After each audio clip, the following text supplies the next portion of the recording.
Hi everyone, my name is Ryan. I'm sorry I cannot make it on Friday's night, so we pre-recorded this video presentation for all of you guys. Hope you enjoy, and hold back those questions when I come back if you can. If you can't wait, put it on the discussion board. I figured that out for you. Okay, so I'll be talking about China real estate problems. Of course, it's prepared by myself. Based on my knowledge, hopefully it's gonna give you some ideas about real estate informations. Uh, First, I want to look at some background, some histories for real estate. In the early time, there's really not many private ownership. All it is landlords pays government, then they let the farmers to do the works. Then it comes to the nationalist China. It was controlled and ruled by landlords and nobles, some religious institutions, and the land rights grafted to a Japanese civil law tradition. So it kind of imported from other countries, and they're mostly private owned as well. Then it comes to communist China. This is Mao's era. There are levels of collective ownerships, including we mentioned a class great leap forward. Um, then extended freedom in private land use as well. Then it comes to the major significant development under Deng Xiaoping's influence.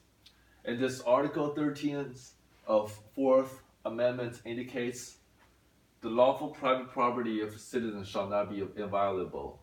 It indicates that private properties they're owned by private owners. They're so important, and they cannot be taken by anybody and any, even like government, or just nobody can take away from those owners. So that's important. Then it comes to my summary of the presentation. I think the issue is kind of important. It's every Chinese person, when they come to purchase a home, they think about this question right here, because you can only keep the house for a home for a limited time, and you have to think about this question: what is gonna be after 70 years? Hopefully, the Department of the Land Resources will think about this. And there's my three proposals. Hopefully, it will work. Then the conclusion definitely it's I try to minimize the loss and create a better system for everyone. So first, I want to start with introducing the ridiculous prices in China and how hard it is living in there. So we're looking at, sorry about the Chinese words, but I will translate it for you in a sec. In 2014, 35 major cities in China. The first columns are the rankings, 1 through 35. And second column is cities. They include major 35 cities. Then this is price of home and ratio. What does this ratio means? This ratio means if an average Chinese family, they want to get 100 square meter home, so they gotta spend 20 years on continuously working toward this goal. For Shenzhen, like 100-meter home in Shenzhen. In Xiamen, it's 15.5 years. Beijing, the capital of China, is gonna be 14.5 years. Shanghai, it's a little bit better, but it's not getting that better. It's still expensive, 11 years. Even the worst scenario will be Changsha, still gonna take 5 years for a family to own a 100-meter square home. So that's how hard it can get. Then we're gonna move on to the next chart. I have this the average price of home listed in major cities in China. The first column is still the rankings 1 through 17, and the cities are Beijing, Shanghai, Shenzhen, of course, the most expensive homes. I think Shenzhen right now is number one. It's already over Beijing, but based on this, we still get the idea of how expensive these prices can be. As you can see, this is RMB, Chinese money, per square meter. Then this column right here is compared with the last month. The red numbers with a plus sign, that means the price go up. The red sign with negative sign, that means go down. So let's say Beijing, right now it's translated in US dollar as 585 per square feet. That's an expensive price right there. And compared with the last month, it has increased 1.27%. Well, if you compare with the last year, it's gonna be 9.48%. So the prices of the home are still increasing, while people, Chinese people, they still cannot get their homes because it's so hard to get, so expensive as well. If we compare with the Chinese major cities and some American cities, we can tell we have another idea. Sorry, I should have flipped this around, but this is what we have right now.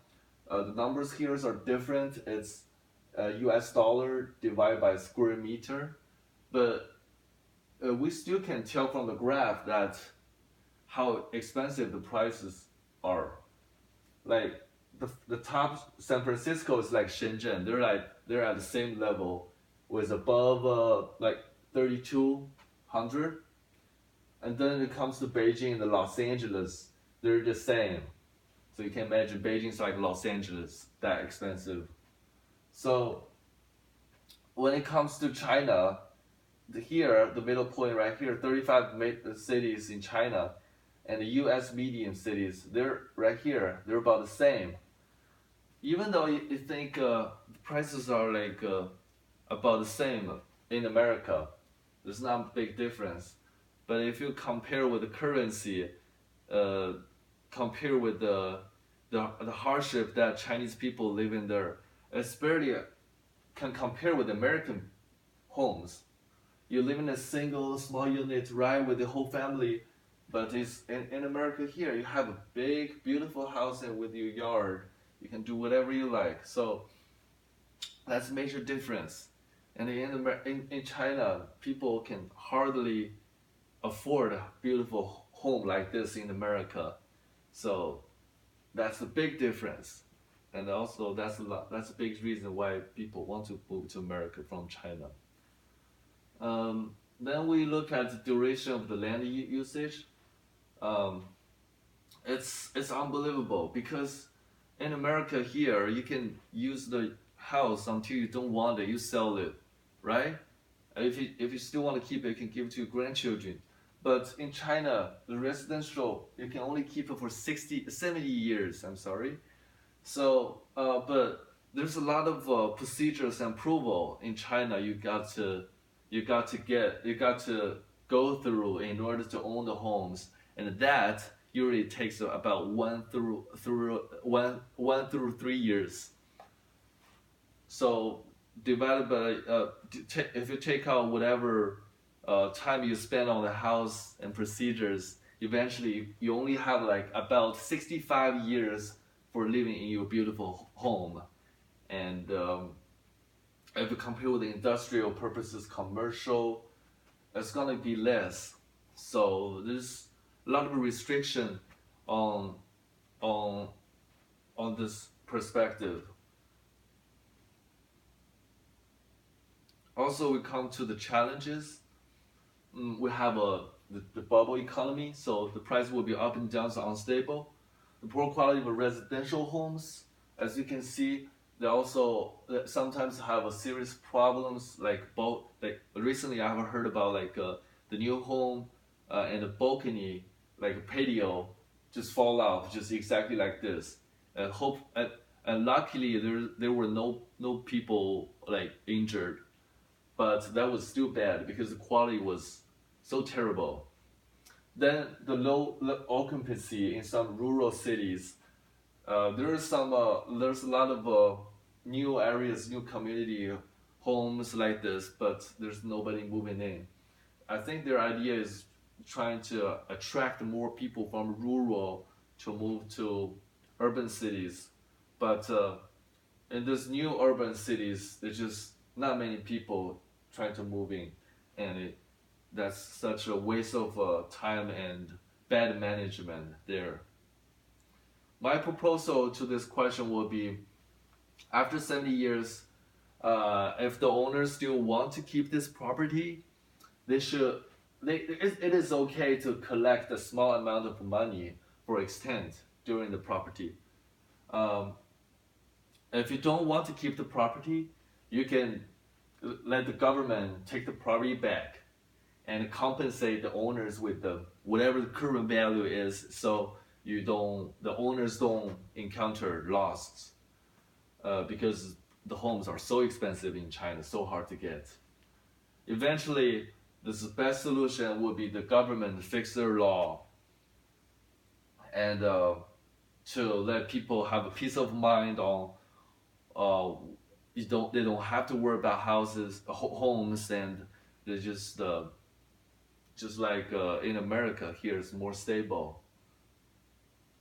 Then what comes to the conclusion as buyers, they should really just pay attention on real estate market, because no matter up and down, if you don't pay attention, you're just gonna encounter loss and unnecessarily worries. Of course, as a government, they should stabilize the market and complete a series of actions for laws, uh, just to clarify that, like after 70 years, like exactly policies for people, then people just they would definitely love it, because the Chinese government, they're not clarified this that much.